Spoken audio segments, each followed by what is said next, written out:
আসসালামু আলাইকুম রহমতুল্লাহি ওবরাকাতু। আশা করি আপনারা ভালো আছেন। এই দেখতে পাচ্ছেন কত সুন্দর লাগছে, গাছে ফুল আসছে মাশাআল্লাহ। ফিরকিস গাছে, এটা সম্ভবত ফিরকিসই হবে।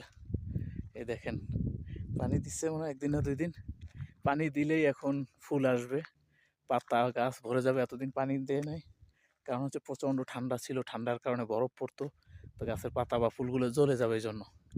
তো এখন একটু শেষ সময় দিছে, দেখেন কত সুন্দর লাগে মাশাআল্লাহ। কেমন লাগছে আপনাদের জানাবেন। এটা হচ্ছে ফিরকিস গাছ।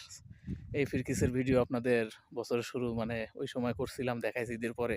আবার নতুন ফল ফুল চলে আসতেছে, এগুলো হবে ইনশাল্লাহ। তো বেশি বাতাস হলে এই ফুলগুলো অনেক সময় পড়ে যায়। তো কেমন লাগলো, আর কয়দিন পরে যখন ফুলগুলো আরও বেশি হবে তখন কিন্তু মাশাল্লাহ আরও সুন্দর লাগবে বেশি।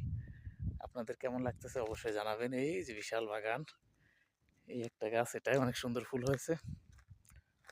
এই দেখতে পাচ্ছেন, মনে হয় যেন ঝাড়বাতি লাগাইছে গাছে। তো আল্লাহ সকলকে ভালো রাখুন, সুস্থ থাকুন। ইনশাআল্লাহ আবার নতুন নতুন এই ধরনের মাজরা গাছের ভিডিও নিয়ে আপনাদের সামনে আসবো।